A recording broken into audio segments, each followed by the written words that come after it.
Political affairs में आपका स्वागत है। हमारे साथ रघुवीर हैं जो एजुकेशन डिपार्टमेंट में यहाँ पीएचडी कर रहे हैं। मास्टर्स इन्होंने हिस्ट्री में करा है और इनका जो जेआरएफ है वो भी हिस्ट्री में है। तो आज हम इनसे जानने की कोशिश करेंगे कि हिस्ट्री में जेआरएफ करने का बेस्ट तरीका कौन सा होता है।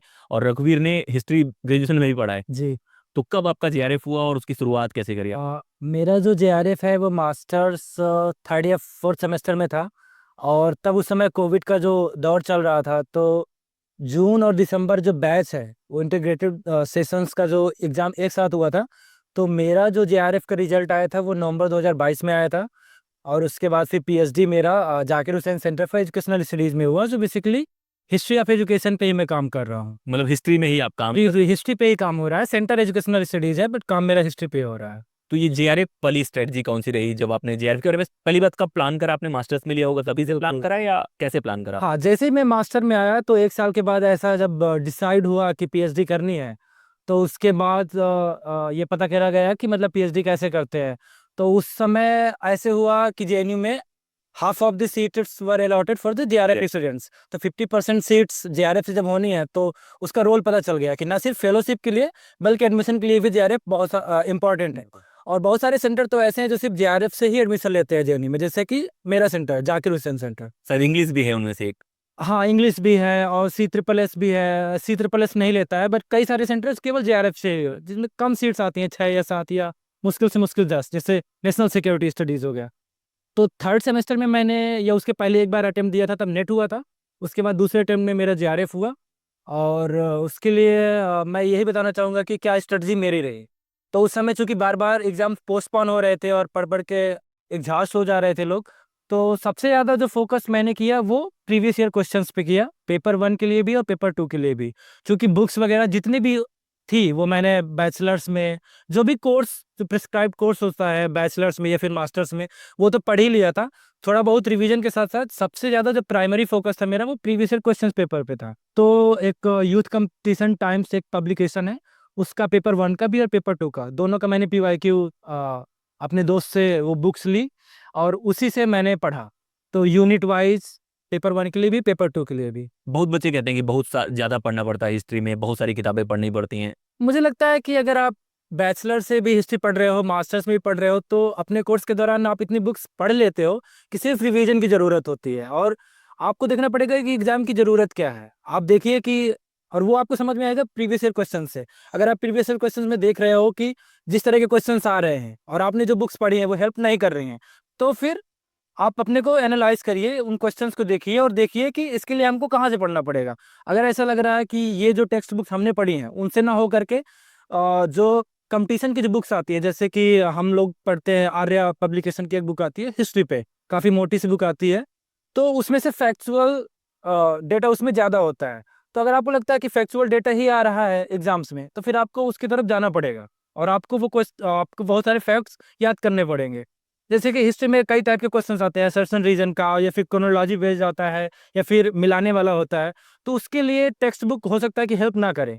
तो उसके लिए आपको वो जो फैक्चुअल वाला, जब मैंने आर्या पब्लिकेशन की बात की, और कई सारी बुक्स हैं, बहुत सारे पब्लिकेशन की, जिनको हम लोग कीज बोलते हैं ना, तो वो आपको देखना ही देखना पड़ेगा, बिना उसके नहीं हो पाए। तो मुझे लगता है कि अगर आपने बुक्स पढ़ रखी हैं, तो आप रिवीजन पे उनको जोर दीजिए और प्रीवियस ईयर क्वेश्चंस ज़्यादा मुझे लगता है लगाना चाहिए। एक ये तो बातें हो गई कि कैसे आप जेआरएफ कर सकते हैं। हिस्ट्री में पीएचडी करने के क्या स्कोप है? मतलब जैसे बहुत लोग सवाल पूछते हैं कि हिस्ट्री मैंने पीएचडी कर लिया, तो क्या क्या ऑप्शंस होते हैं वो करने के बाद?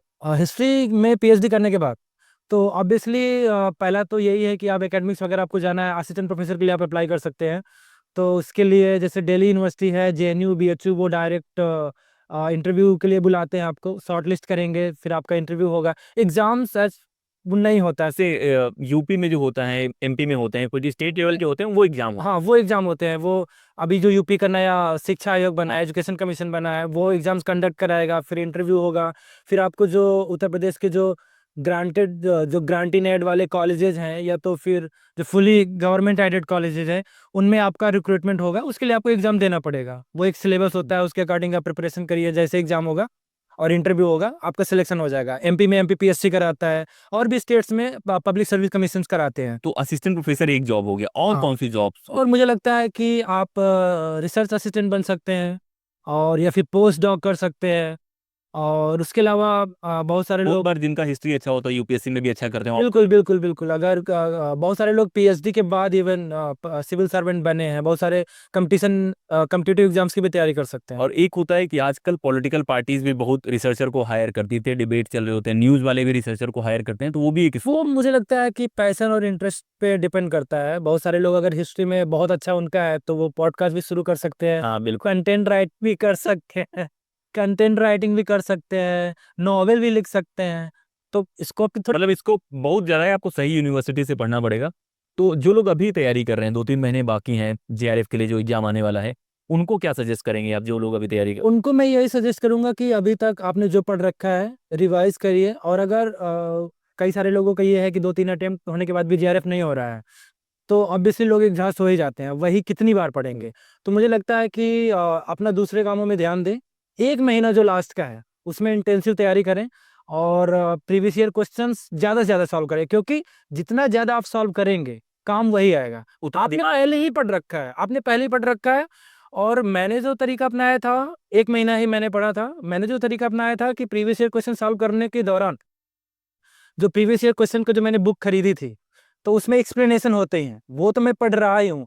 पर अगर ऑप्शंस में ऐसा कुछ ऑप्शन मुझे, जैसे कि एक क्वेश्चन आया उसमें 4 ऑप्शंस आए और 4 ऑप्शन में मुझे लग रहा है कि ये ऑप्शन तो मैंने कभी सुना ही नहीं, तो उसको मैं किसी बुक में रेफर कर सकता हूँ या फिर मैं गूगल में सर्च कर सकता हूँ। किसी हिस्टोरिकल साइट में, बहुत सारी साइट, जैसे कि एक LIH साइट है, लिव इंडिया हिस्ट्री ऐसे कुछ है, LIH, तो वो बड़ी अच्छी साइट है। उसमें आते रहते हैं जानकारी हो सकती हाँ, बहुत सारे हिस्टोरिकल आर्टिकल आते रहते हैं इंटरेस्टिंग, उससे भी कहीं ना कहीं आपको हेल्प मिल जाएगी। है, अगर ऐसे क्वेश्चन भी पिक करते हैं कि हाँ, आ जाते हैं, आ जाते हैं। बाकी फिर वो एक तैयारी है, आपको देखना पड़ेगा कि किस टाइप के कैसे क्वेश्चंस आ रहे हैं। जैसे हम लोग क्या करते हैं कि हम टेक्स्ट बुक पढ़ते तो हैं, पर अगर हमने तैयारी नहीं की क्वेश्चन सॉल्व करने की, ये प्रीवियस ईयर क्वेश्चंस नहीं लगाए और उसमें कई फॉर्मेट में क्वेश्चंस आ रहे हैं, जैसे मैंने आपको बताया कि रीजनल असर्शन वाला आ ही रहा है, क्रोनोलॉजी वाला आ रहा है, तो हमको पता तो है ये कैसे क्या हुआ, लेकिन जब एक क्वेश्चन आता है तो उस समय टाइम लग जाता है ना। बहुत सारे क्वेश्चन आते हैं, यूट्यूब में ऐसे आते हैं। बहुत अच्छी बात बताई। पता है क्या होता है कि अगर आपने ऑलरेडी पढ़ रखा है तो आपका दोबारा पढ़ने में भी कम वक्त लगेगा, आपको पता चलेगा ये वाला सवाल। हाँ, वो मतलब पता नहीं यूजीसी कैसे पूछ रहा है कि फिरोज शाह तुगलक ने ये बुक कब लिखी, उसने कैपिटल कब शिफ्ट किया, कुतुब मीनार कब बना, हमको सारे फैक्ट्स पता होते हैं, लेकिन उस समय जब क्रोनोलॉजी लगाना होता है या तो टाइम लग जाएगा या तो मिस्टेक हो जाएगा। तो जितना आप प्रैक्टिस करोगे उतना आसान रहेगा। और इस बार आप क्वेश्चन लगाते हैं तो दोबारा किताब पढ़ने जाते हैं तो किताब भी बेहतर आप पढ़ते हैं, क्योंकि आप पढ़ेंगे यार ये वाला फैक्ट तो मैंने मिस कर दिया था, ये सारी चीजें होती है। तो रघुवीर का तरीका जो था वो था कि पीवाई क्विज आपको ज़्यादा लगाने हैं, जो आपने ऑलरेडी पढ़ा हुआ है उसको पढ़ना है, लेकिन ज़्यादा से ज़्यादा फोकस क्वेश्चंस लगाने पे करना है।